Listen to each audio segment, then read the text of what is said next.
Dr. Rosalia Costello is one of our fabulous pediatric neuropsychologists. She did her her doctorate training at Adler University, internship at the University of Minnesota, and then a postdoctoral fellowship at Baylor College of Medicine and Texas Children's. She is with us here and focuses clinically on neuropsychological evaluations in children and adolescents with epilepsy, particularly in preparation or consideration of neurosurgery. And her research interests include health disparities and bilingual brain development. So, Dr. Costello.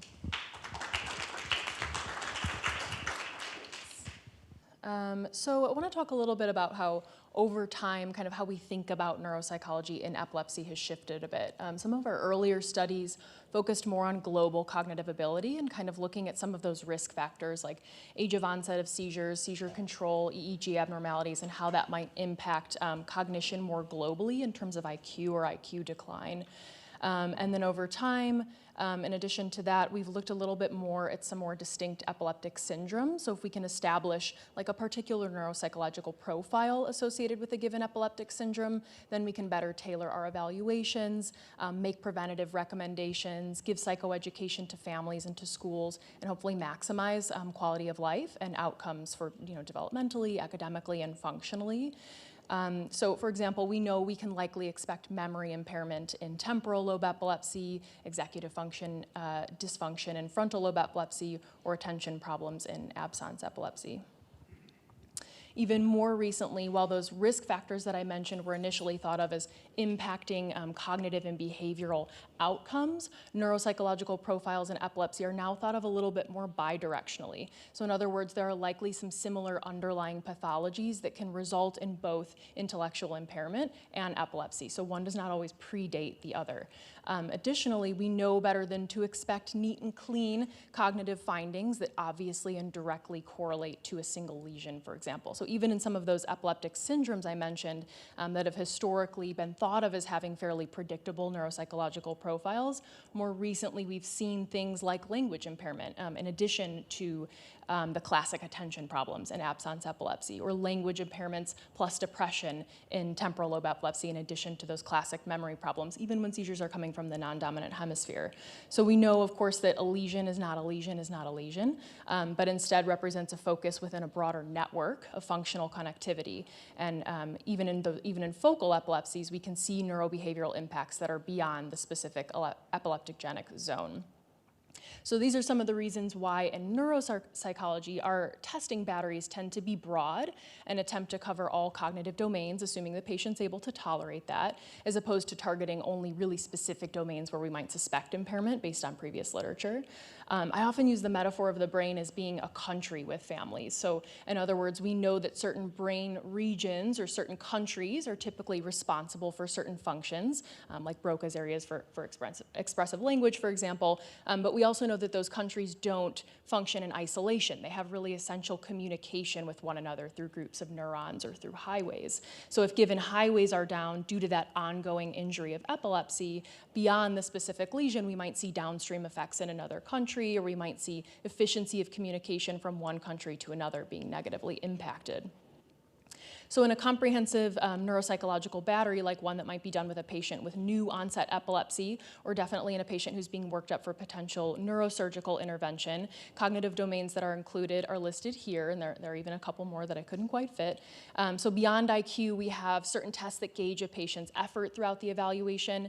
Their performance on those tests can give us a lot of insight, particularly in patients where functional neurological presentations might be in question. Within the attention domain, we're looking at a breadth of attentional skills like processing speed, working memory, sustained attention, brief attention, a lot more nuanced picture of a child's attentional abilities or capacity, not something that's necessary for a diagnosis of something like ADHD, which I'll talk more about. Executive functioning is a really relevant domain in epilepsy, so we look at multi-step problem solving, we look at impulsivity, the ability to inhibit impulses. And putting this picture together relies not just on the standardized measures they're doing in clinic, but standardized reports completed by parents, observations on the day of testing, and our thorough clinical interviews. In addition to language, I want to talk a little bit about bilingualism before we wrap up. We look at different types of memory. Fine motor, speed, and dexterity can aid in determining lateralization or certain hemisphere-based cognitive strengths or weaknesses in our epilepsy patients. We often screen academic achievement, collect a variety of questionnaires that help just kind of paint that picture of who they are in their daily functioning. So attention and executive functioning, we know that these are very common areas of problem in epilepsy. So apart from standardized tests, what does this look like day to day, or what might parents complain about when coming to the pediatrician, for example? So because weaknesses in executive functioning can impact a child or adolescent's ability to master daily routines, parents will sometimes complain that the child never seems to remember to do hygiene routines or to complete chores despite being given the same instructions kind of day after day, having the same expectations day after day. Or these might be the kids who they would never do homework on their own. They might, bring something home in their backpack, but they're not going to take it out. They're not going to tell you what it is. They're going to have difficulty getting the materials together to get started on that, and then you might walk them through it, and they might never turn it in. So they might be having poor school performance, not because they're not learning academic information or because of an IQ issue, but because they're really disorganized and struggling in the planning and follow through with some of those tasks. So in the context of the neuropsych eval, we're really trying to parse apart what the child is capable of from what they do consistently and with true independence without reminders or assistance or that extra scaffolding from families, and try to figure out what's getting in the way. We commonly have parents concerned for what they refer to as memory difficulties in their child or adolescent. So there are, of course, certain reasons in the epilepsy world that a patient, that we might strongly suspect legitimate memory problems, like in a patient who has TLE or hippocampal sclerosis, for example. When we evaluate memory in clinic, we're not just looking at differences between verbal and visual memory or rote and contextual memory. We're really looking at that pattern of encoding and getting information in, organizing that information in the brain in a way that's it's effectively consolidated, retrieving that information on demand when we want to, and then being able to recognize that information when giving, given something like options. So while some patients who have attention problems might really struggle with that encoding stage, that getting information in because they're distracted or they can't pay attention long enough to get that information in, other patients might be paying full attention, but they just are kind of trying to cram information in and not organizing it well. And so then that makes it harder to recall later. And a lot of those patients will recognize that information when given options. So sometimes we make recommendations for things at school, like having those children have multiple choice or word bank to be able to really show what they know rather than kind of open responses, because that's going to be a lot more difficult for them. Also, parents who complain of memory problems are often describing what's actually inconsistent mastery for academic information specifically. So in other words, an academic concept is repeated to the patient over and over. They might seem to have mastered that skill, and then the next day they can't demonstrate the knowledge that they had the night before. So this would likely be related to learning disorders. So there are definitely higher rates of learning disorders in children with epilepsy than in the general population, and they're more likely to be receiving academic supports or accommodations even before their first seizure. Public schools have the responsibility of cultivating an environment in which all children can learn. So that might mean actual changes to the academic curriculum, like having individualized instruction, being pulled out of the classroom for small group supports, or being given certain therapeutic interventions like speech or OT in school. So that would be like under an IEP or an individualized education program. And then other children might not need adjustments to the academic curriculum, but they might need more like environmental accommodations. So having a quiet space to complete testing, having extra time to complete testing, having tests read to them, for example. I think in my testing, I don't tend to do extensive academic testing because there are situations in which we'd really want the school to do a psychoeducational eval, but I often have a conversation with families about what their relationship with school has been like, and if they feel like they've asked for a lot and not had a response, or they're in a lower resourced area, then I'm going to go above and beyond with the academic testing there because we just want to get it done and give them some data to present to the school. Ideally, if a child has had a neuropsych eval before, but has some new academic difficulty, and thinking about some of those critical time points, so 3rd grade, for example, kids are kind of learning to read up until 3rd grade, and then in 3rd grade they transition to reading to learn.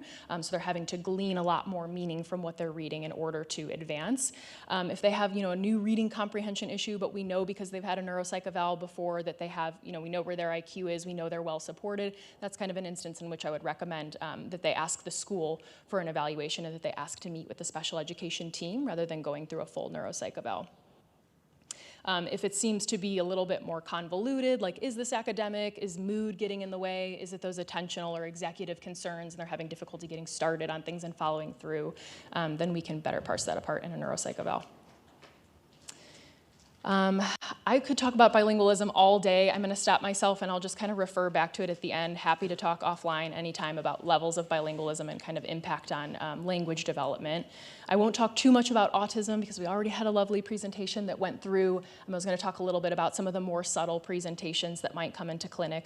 We know that kids with autism as compared to the general population are more likely to have seizures, and there are higher rates of autism in kids with epilepsy. So definitely something to think about and be aware of. So mood and psychiatric disorders. Patients with epilepsy are definitely more at risk for mood and psychiatric disorders than the general population. It's not entirely understood why. Some thoughts that first seizure can really impact a patient's locus of control, just kind of the autonomy that they have over their body and how they perceive, their own quality of life and control over their health. And we know that higher levels of depression are related with lower quality of life. Following surgical intervention for epilepsy, about 1/3 of patients experience significant depressive symptoms, and for some of those patients, those symptoms are new. They weren't there prior to surgery, so it's definitely a very sensitive time period that we want to be wary of. So in addition to neuropsychological evaluation to gauge the cognitive outcomes after surgery, we're also looking pretty thoroughly at mood in these critical time periods. I think that ongoing evaluation for mood is important, and then knowing a bit about what depression and anxiety might look like in younger children. So with younger children in depression, they're less likely to say I'm feeling down or to be not getting out of bed, to have appetite changes or to be maybe tearful or sad. We might be more likely to see kind of irritability, an increase in tantrum, something that's outside of the norm for their age range. And then for anxiety in younger ages, also less likely to come to mom or dad and say, this worry is feeling really out of control, I'm feeling overwhelmed, I'm feeling anxious. Might see more difficulty kind of separating from caregivers, having some meltdowns around separations, as well as some somatic complaints, so maybe seeing like stomach aches or headaches. Okay, so talking a little bit about when to refer, I mentioned that for that fairly clear-cut ADHD, an extensive neuropsych eval is not needed. You could do something like the Vanderbilt skills that were talked about earlier. For symptoms that sound like some of the executive concerns I described, we can help parse apart IQ versus mood versus executive problems like initiation, inability to sequence multiple steps. In the context of memory concerns, neuropsych can help determine whether there's a true epilepsy related memory deficit or just a general lack of attention versus that inconsistent mastery for academic information. In autism, I think, when having some difficulty kind of reading cues, having restricted or unusual interests, tending to play alongside other kids rather than with them, knowing that not all neuropsychologists special in autism evals, so, identifying either a physician or a psychologist or a neuropsychologist who does. In mood problems, like I said, they are highly comorbid. If they are more severe in presentation, and we have had, again, like with new onset epilepsy, that neuropsych eval already, they might be better suited by like a ped psychologist or a health psychologist to really delve into the differences in diagnoses and treatment planning and kind of making more tailored recommendations. And then lastly, I do want to mention about bilingualism. In bilingualism, we generally expect language milestones in bilingual kids or kids who are in bilingual households to be met around the same time. So you might see what like initially looks like lags in a given language, but when kids' vocabulary is tested across both languages, they tend to have larger vocabularies. I unfortunately do still have schools who say things like they're really, really behind in reading, but it's because they're bilingual, or their language is really delayed, but it's because they're bilingual. That is not typical. There's no evidence for that. They should be meeting milestones around the same time. If there's a language problem, we'd expect to see it in both languages, and it can't just be chalked up to bilingualism. So if educators are trying to kind of attribute academic problems to bilingualism, I would recommend an eval with a bilingual neuropsychologist, if you can find one, who can kind of look at language development as well as the cognitive skills that can be expressed kind of in both languages. We do have two here. Just mention that. And then when referring the patient regarding health disparities, I think it can really be essential to provide some brief psychoeducation about the purposes of a neuropsych eval when making the referral. So I think, we as neuropsychologists will do a lot more of that psychoeducation about the brain-behavior relationships and the purposes of the referral in the context of our eval. When we're thinking about health disparities and access to care, there are a lot of historically marginalized populations who have certain stigmas about psychologists or mental health care. There are already a lot of valid reasons why families, especially families of color, might be hesitant to enter a medical system and share sensitive information. So if they can better understand, at the time of the referral, the potential benefits of a neuropsych eval, like the insights that it might offer them, the resources that it might connect them to sooner rather than later, then hopefully we could have a higher likelihood that they'll follow through with those evaluations and feel safe doing that. That is all. Yes?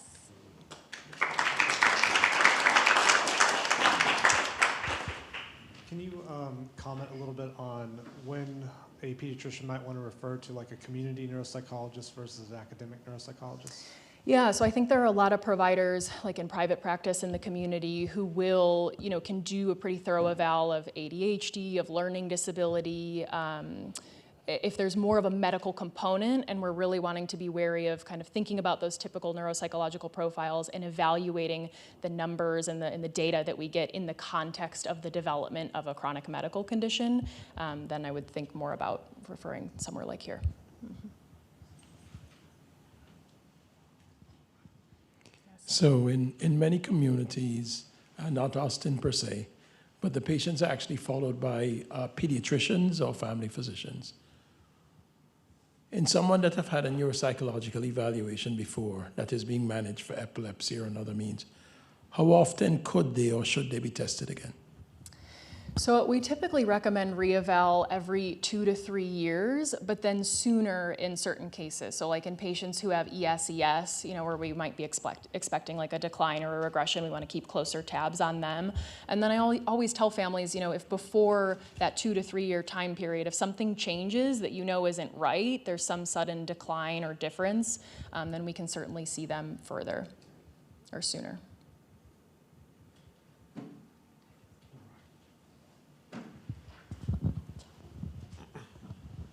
Great talk, thank you. One question in the chat: do all children treated by pediatric neurology with a diagnosis of epilepsy get a neuropsych profile, or is it only in the presence of ADHD, limits in ADLs, etc.? If so, is this covered by insurance? It is the ILAE recommendation that with new onset seizure that all patients get a neuropsych eval or a developmental eval depending on their age. Insurance varies, certainly, of course, just classic access and health disparity issues. We do what we can on our end in terms of pre-authorization and kind of building the case for being able to see the patient whenever we need to, but there's definitely variability. But I think having the medical diagnosis helps.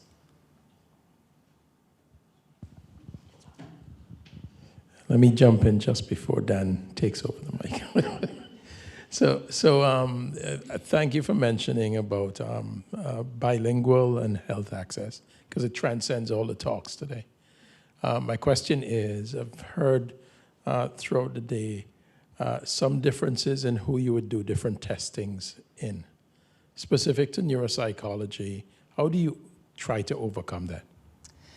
Yeah, so tools are certainly limited, but I think in general we have a lot of conversation about the normative bases of our tests. So if we gave, a given IQ score to 500 kids, and then we're kind of norming what's the average based on that. Some tests have more diverse samples, so they might have bilingual kids in the sample, or it might be normed on Spanish-speaking, for example, kids, rather than just kind of like translating an English test and then using the same statistical information. So we try to be careful about that, and also doing really thorough clinical interviews around kind of bilingual language history, kind of the onset, the time that they learned second language, the immersion that they've had in different languages, the context in which they've learned those languages, to determine. I'm less interested in, are they English proficient enough to get through these tests, and more like what's going to capture the range of their skills and the max of their abilities, and would that be better in Spanish, English, half a day in one and the other half in the other, and so it's a very flexible day based on that, if that answers your question.